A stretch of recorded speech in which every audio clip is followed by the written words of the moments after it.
Assalamualaikum warahmatullahi wabarakatuh. Perkenalkan, nama saya Siti Halimah Sa'diyah dari kelas A2 akan mereview buku tentang pengantar studi Islam untuk memenuhi tugas dari dosen pengampu Dr. Amang Fathurrahman MPDI. Di sini saya akan memulai dari bab 1 dengan judul Studi Islam dan Problematikanya. Dan jangan lupa untuk kunjungi channel YouTube saya.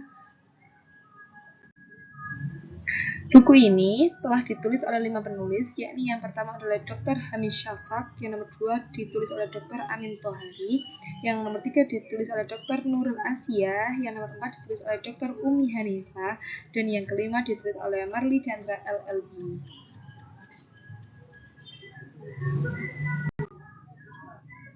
Pendahuluan. Di sini untuk memudahkan kita memahami bab 1 ini, Islam sebagai agama tidak cukup dipahami melalui wahyu belaka, tetapi juga perlu dipahami melalui pemeluknya, yakni masyarakat muslim yang menghayati, meyakini, dan memperoleh pengaruh dari Islam tersebut.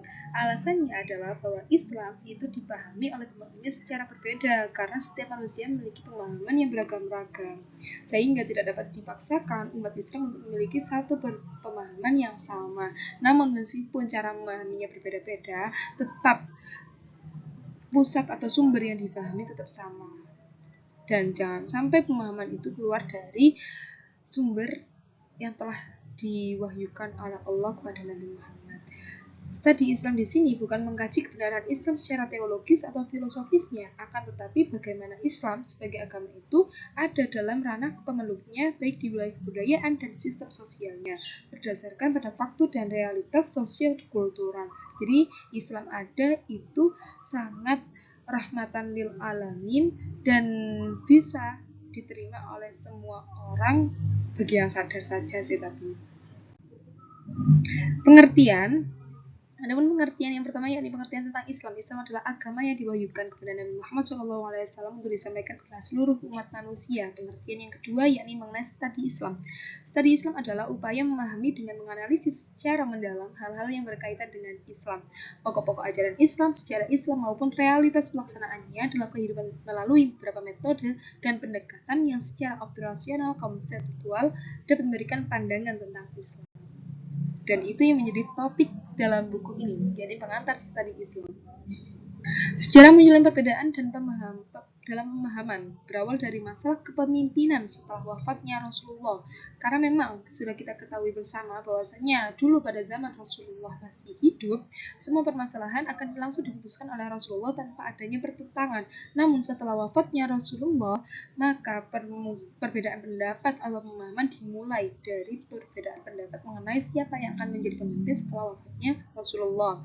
Kemudian seiringnya zaman, permasalahan perbedaan pemahaman itu berkembang sampai pada masalah teologi, fikih, tasawuf, beserta institusinya yakni thariqat. Sehingga kini perdebatan di kalangan umat Islam terjadi, termasuk di Indonesia, harus terus berkembang, terkadang sampai belum ditemukan satu kesepakatan. Kelompok besar dalam Islam berdasarkan bidang perbedaan pemahaman. Di sini saya berhasil merangkum di dalam buku ini menjadi 6, yakni dalam bidang politik itu menjadi kelompok Syiah, Sunni, dan Khawarij. Yang dalam bidang hukum Islam terdapat kelompok Hanafiyah, Malikiyah, Syafi'iyah, Hanabilah atau biasa kita sebut dengan Madzhabul Arba'ah. Adapun dalam bidang teologi itu terdapat kelompok Khawarij, Murji'ah, Mu'tazilah, Maturidiyah, dan Asy'ariyah. Dalam bidang filsafat terdapat kelompok Ghazalian dan Rushdiyah. Dalam bidang tasawuf terdapat kelompok Amali dan Falsafi. Dalam bidang tarekat terdapat kelompok Qadariyah, Syadiliyah, Satiriyah, Naqsabandiyah.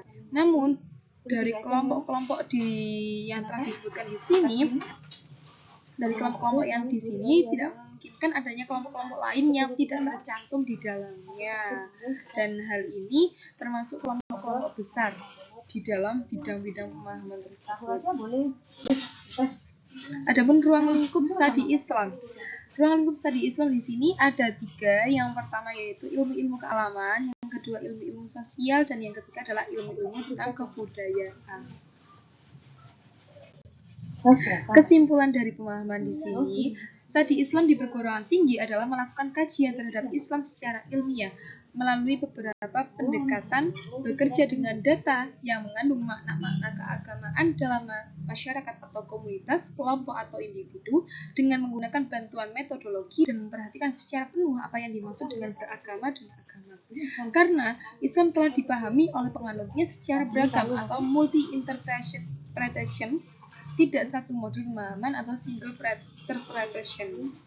Ya, sekian dari kami untuk penjelasan mengenai bab 1 dan akan dilanjutkan pada channel selanjutnya untuk bab selanjutnya. Karena buku ini berisi 13 bab dan akan dijelaskan satu persatu melalui channel YouTube kami. Dan jangan lupa untuk subscribe, like, dan share.